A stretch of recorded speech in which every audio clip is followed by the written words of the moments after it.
ये कहानी एक ऐसे चर्च की होती है जहाँ पर बहुत सारी प्यासी नन्स रहती है। इन नन्स को यहाँ पर मर्द के नाम से सिर्फ एक बूढ़ा माली देखने को मिलता है जिसका नुन्नू भी सही से उठता नहीं था। फिर यहाँ पर एक जवान लड़की की एंट्री होती है जो कि इन नन्स की सूखी गुफा में पानी का फव्वारा चलाता है। और ये लड़का क्या क्या करता है आज के हम इस वीडियो में देखेंगे। मूवी शुरू होती है और हमें सिस्टर फर्नांडो को दिखाया जाता है जो कि एक गधे को लेकर कॉन्वेंट के अंदर आ रही होती है। तभी उसे सिस्टर जेनेवरा मिलती है और वो उससे पूछती है कि कल रात को तुम कहाँ पर थी।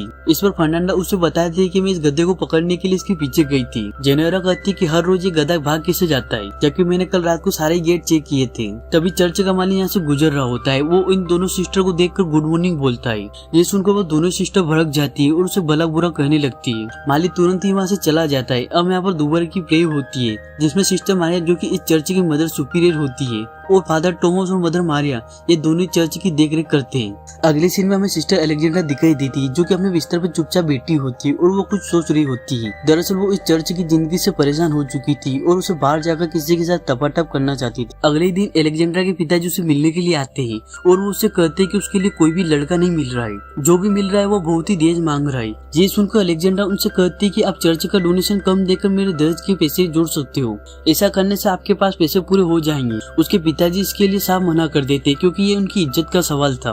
अगले दिन तीनों सिस्टर बुने हुए कपड़े को लेकर जा रही होती है। रास्ते में फिर से उन्हें माली मिल जाता है जो उनको देखकर मुस्कुरा रहा होता है। ये देखकर तीनों सिस्टर का पारा गर्म हो जाता है और वो काफी ज्यादा गुस्से में आ जाती है और वो तीनों मिलकर माली की अच्छी तरीके से पिटाई करने लगती है। अब कुछ देर के बाद फादर टोमसो को दिखाया जाता है जो कि सिस्टर एलेक्जेंड्रा के बुने हुए कपड़ों को बाजार में बेचने के लिए निकल पड़ते हैं। तभी रास्ते में माली मिल जाता है जो कि इस काम को छोड़कर जा रहा होता है क्योंकि वो उन तीनों सिस्टर से काफी ज्यादा परेशान हो चुका था और इस बार तो उन सिस्टरों ने माली को बहुत ही ज्यादा पीट दिया होता है और फादर टोमसो उन सिस्टर की ओर से माफी मांगने लगते हैं पर वह माली उनकी एक भी बात नहीं सुनता और वो यहाँ से चला जाता है। अगले दिन में हम लॉर्ड ब्रूनो को देखते हैं जो कि अपनी बीवी फ्रांसिस्का के साथ में डिनर कर रहे होते हैं। ब्रूनो अपनी पत्नी को युद्ध में दुश्मनों के प्रति रणनीति के बारे में बता रहे होते हैं और फ्रांसिस्का तो अपने पास में खड़े एक नौकर मंसीतो को भाव दे रही होती है। नौकर भी कम नहीं होता है, वो भी फुल रिएक्शन दे रहा होता है। अब रात में पलंग तोड़ने के बाद दोनों एक दूसरे से बात कर रहे होते हैं जो कि फ्रांसिस्का उससे बता रही होती है कि मेरा पति एकदम बेवकूफ है और पलंग तोड़ना तो दूर की बात है, उसे पलंग हिलता तक नहीं है और तुम्हारा पप्पू तो लाजवाब है। ये सुनकर मसीतो एक और राउंड करने के लिए कहता है और अपनी बंदूक को लोड करने लगता है। तभी लॉर्ड ब्रूनो वहाँ पर आ जाते हैं। ब्रूनो के पैरों की आवाज सुनकर मसीतो वहाँ से 9-2-11 हो जाता है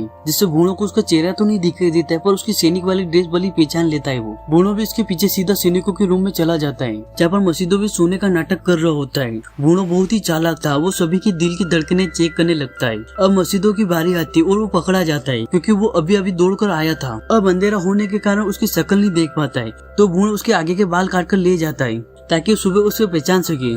ब्रूनो के जाते मसीदो भी उड़ जाता है और वो अपने सारे साथियों के आगे के बाल काट देता है ताकि वो सभी दिखने में एक जैसे लगे। अगली सुबह ब्रूनो उस गद्दार नौकर को ढूंढने के लिए आता है पर सभी नौकरों के बाल कटे होने के कारण वो उसे पकड़ नहीं पाता है। अब अगले दिन मसीदो काम कर रहा होता है तभी ब्रूनो की बीवी अपनी प्यास बुझाने के लिए उसके पीछे आती है और खुलेआम उसे पकड़ लेती है, उसके साथ चुम्मा चाटी करने लग जाती है और ये नजर ऊपर खड़ा ब्रूनो देख रहा होता है। ब्रूनो को देखकर मसीदो की हवा निकल जाती है और वो वहाँ से जंगल की तरफ भाग जाता है। ब्रूनो के 2 नालायक सेना उसका पीछा करते हैं पर मसीदो उनके हाथ से निकल जाता है। भागते भागते जंगल में मसीदो की मुलाकात फादर टोमसो से होती है जो कि नशे के हालत में अपनी गाड़ी को उल्टा कर देते हैं जिससे उनके सारे कपड़े नदी में बह जाते हैं। तो मसीदो यहाँ पर फादर की मदद करता है जिससे फादर इम्प्रेस होकर मसीदो को अपने साथ ले जाते हैं क्योंकि मसीदो ने फादर से रहने के लिए रात को एक ठिकाना मांगा था। रास्ते में उसे फादर समझाते हैं कि तुम गूंगे और बेरो होने की एक्टिंग करना, नहीं तो वहाँ की सिस्टर तुम्हें परेशान कर देगी।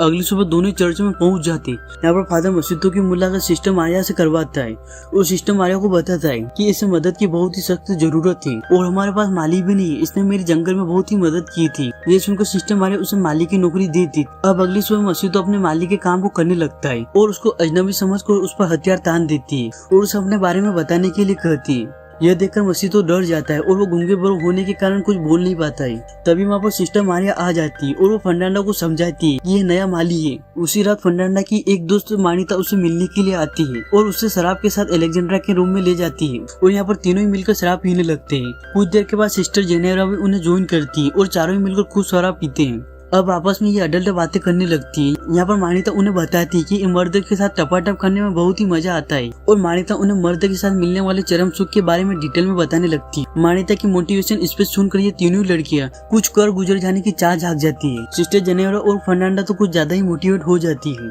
और थोड़ी देर के बाद जेनेरा के रूम में आपस में इंटीमेट होने लगती है। अगली सुबह अपना माली मस्जिद गार्डन में खड्डा खोद रहा होता है, तभी वहाँ पर सिस्टर अलेक्जेंड्रा भी पहुंच जाती है और माली को अपनी ओर आकर्षित करने लगती है। माली भी इस मौके का फायदा उठाता है और उस नाजुक कली के ऊपर चढ़ जाता है और माली उसको कली से फूल बनाने की पूरी कोशिश करता है।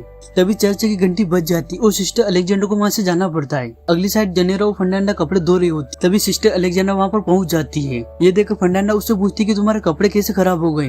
अलेक्जेंड्रा उसे बताती कि उसने माली को खड्डा खोदने में मदद की। अलेक्जेंड्रा की मुंह की चमक देखकर फर्नांडा को उस पर शक होता है कि कहीं उसने माली को अपना खड्डा तो नहीं खुदवा लिया। अब फर्नांडा को भी अपना खड्डा खुदवाना होता है, तो वो अपनी दोस्त मान्यता के पास जाती है और उसे अपनी प्यास के बारे में बताती, तो वो उससे जंगल में ले जाती है। वो दोनों ही बेलूडोना की दवाई तैयार कर रहे होते हैं, जिसकी खुशबू से मर्द मोहित हो जाता है। अब मान्यता इस दवा की कुछ बूंदे फर्नांडिस की आंखों में डालती है। इसी के साथ मान्यता यह भी बताती है कि इसे मुंह से दूर रखना, नहीं तो इससे बहुत ही खतरनाक नशा हो सकता है। दूर से जेनेरा सब देख रही होती है। ये प्रोसेस करने के बाद वो दोनों ही मसीतो के रूम में जाते हैं। मसीतो तो अपना काम कर रहा होता है, तो उन दोनों को देखकर वो घबरा जाता है। अब फर्नांडा उसकी गर्दन पर चाकू रखती है और अपना कार्यक्रम शुरू करती है। वो दोनों ही अपनी प्यास शांत करने के लिए खुदाई करना चालू करती है। इसके बाद हमें जेसीबी की जबरदस्त खुदाई देखने को मिलती है। अपना काम पूरा होते ही वो दोनों ही वहाँ से निकल जाती है। निकलते वक्त उन्हें जेनेरा मिलती है और वो उनसे पूछती है कि तुम दोनों यहाँ पर क्या कर रही थी, और वो दोनों उसकी बातों को टालकर वहाँ से आगे चली जाती है।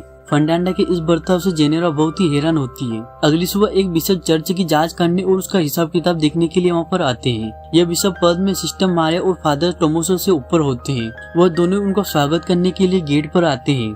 अब मौका मिलते मसीतो अलेक्जेंडर के रूम में चला जाता है और वहाँ पर अपने अधूरे काम को फिर से चालू करता है। तभी इस रूम में एक बूढ़ी नंस आ जाती है। मसीतो नंस को देखकर उसके मुंह से आवाज निकल जाती है। यह देखकर अलेक्जेंड्रा भी चौंक जाती है और वो तुरंत उठकर अपनी सीट पर बैठ जाती है। इन दोनों की किस्मत काफी ज्यादा अच्छी होती है, क्योंकि वो बड़ी नंस अपनी सीट पर जाकर बैठ जाती है और इन दोनों की साइड नहीं देखती है। तभी वहाँ पर बिशप और सिस्टर मारिया आ जाती है। मसीतो यहाँ पर बाल बाल बच जाता है और उनके जाने तक बेड के नीचे ही छुपा रहता है। उन दोनों के जाते ही मसीतो उसी खिड़की से वापस चला जाता है। इस साइड सिस्टर जेनेरा भी बेलीडोना की दवाई तैयार कर लेती है, पर उसे उसका यूज करने का पता नहीं होता, इसीलिए उसे आंखों में डालने की बजाय उसे पी लेती है, जिसका नशा उसे उसी वक्त चढ़ने लगता है और उसका सर चकराने लगता है। फिर वो अपने हाथ पर कट लगा देती है और उसे निकलने वाले खून को अपने गालों पर लगा लेती है, ताकि वह भी फर्नांडिस की तरह खूबसूरत लगे। अब अलेक्जेंड्रा मसीतो के पास जाती है और उससे पूछती है कि तुमने मुझसे झूठ क्यों बोला कि तुम गूंगे बहरे हो। और इतनी देर में वहाँ पर जेनेरा भी आ जाती है। उसे आता देख मसीतो सोने का नाटक करने लगता है और अलेक्जेंड्रा एक कोने में जाकर छुप जाती है और जेनेरा आते ही मसीतो के ऊपर चढ़ जाती है और उसे अजीब तरीके से चाटने लगती है। तभी जेनेरा को फर्नांडिस की आवाज सुनी देती है। उसे आता देख जेनेरा भी उसी कोने में छुप जाती है। वहीं पर अलेक्जेंड्रा भी छुपी हुई थी, जिसे देखकर वो भी चौंक जाती है। वो दोनों वहीं पर छुपकर फर्नांडिस को देखती है, जो कि मसीतो को चाकू दिखाकर किडनैप कर लेती है और उसे जंगल की तरफ ले जाती है। वहीं दोनों लड़के मसीतो और फर्नांडिस का पीछा करने लगती है। फर्नांडिस मसीतो को गहरे जंगल में ले जाती है और उसका पीछा करते करते इन दोनों को रात हो जाती है। जंगल का माहौल देखकर अलेक्जेंड्रा के होश उड़ जाते हैं, क्योंकि जंगल में बहुत सारी औरतें आग जलाकर उसके चारों ओर नंगा नाच कर रही होती है। थोड़ी देर के बाद मसीतो को भी बांध दिया जाता है और कुछ देर के बाद उसकी बलि दी जाने वाली थी। ये सभी औरतें डायने होती। इन सभी को नाचते हुए देख जेनेरा का भी मन करता है नाचने का, और वह भी उनके साथ नाचने के लिए चली जाती है और वह भी अपने सारे कपड़े उतार कर उनके साथ नाचने लगती है। जेनेरा को देख वहाँ पर सभी औरतें भाग जाती है। मान्यता उसे समझाने के लिए आती है और उसे यहाँ से जाने के लिए कहती है। इस पर जेनेरा और मान्यता के बीच हाथापाई हो जाती है और यहाँ पर जेनेरा मान्यता को लकड़ी से मारकर बेहोश कर देती है। अब अलेक्जेंड्रा फर्नांडा को रोकती है और मसीतो को छुड़ा लेती है। अब तक जेनेरा उस गधे को लेकर चर्च तक पहुंच चुकी थी और जो से शोर करती और कहती है कि फर्नांडा एक डायन है। तभी वहाँ पर बिशप भी आ जाते हैं और वो जेनेरा की हालत देखकर सिस्टर मारिया को बुलाते हैं, लेकिन सिस्टर मारिया के रूम में फादर टोमोसो निकलते हैं। यह देखकर बिशप का दिमाग और खराब हो जाता है। अब सुबह होती है और बिशप सभी को अपनी अपनी सजा सुनाते हैं, जिसमें फादर टोमोसो को एक मोक मंदिर में भेज दिया जाता है, जहाँ पर सभी मर्द ही होते हैं। उनकी यही सजा होती है। बाकी सभी औरतों को मामूली सजा दी जाती है। मसीतो को फिर से उसी के मालिक लॉर्ड बूढ़ो को सौंप दिया जाता है, जो कि उसको काल कोठरी में बंद कर देते हैं। अब थोड़ी देर के बाद लॉर्ड बूढ़ो वहाँ पर आते हैं और मसीतो को बताते हैं कि उसने दूसरी शादी कर ली है और अपनी पहली बीवी को सबक सिखाने के लिए उसने शेरों और कुत्तों के बीच में छोड़ दिया, और तुम्हारे साथ भी कुछ ऐसा ही व्यवहार किया जाएगा और मैं तुम्हें ऐसी सजा दूंगा कि तुम मुझसे जान की भीख मांगोगे। इसके बाद बूढ़ो वहाँ से चला जाता है। मसीतो अपने साथियों से उसे छोड़ने की विनती करने लगता है, पर वो दोनों उसकी बात को सीरियस नहीं लेते और उस पर हंसने लगते हैं। तभी वहाँ पर एक कछुआ आता है। उसकी पीठ पर एक मोमबत्ती रखी थी वो दोनों ही सैनिक उसे देखने के लिए उसके पीछे चले जाते हैं। तभी पीछे से वहाँ पर तीनों सिस्टर आ जाती है और मसीदो को जेल से बाहर निकाल लेती है और उसे अपने कपड़े पहना देती ताकि उसे कोई पहचान न सके, और उस जेल में पुतला रख देती ताकि सैनिकों को ये लगे कि मसीदो अभी भी जेल में है। इसके बाद हमें जंगल का सीन दिखाया जाता है जहाँ पर सिस्टर मारिया और फादर टोमोसो एक दूसरे से मिलते हैं और प्यार भरी बातें करने लगते हैं। तभी उन्हें जंगल में हलचल सुनाई देती है और वो दोनों चुप जाते हैं, और वो यही 4 प्यार के पंछी होते हैं जो कि चर्च की तरफ जा रहे होते हैं। और इसी के साथ ये मूवी यहाँ पर ही खत्म हो जाती है। गाइस, ये कहानी थी मूवी द लिटिल होवर्स की। ये मूवी रिलीज हुई थी 2017 में। उम्मीद करते ये स्टोरी आपको पसंद आई होगी।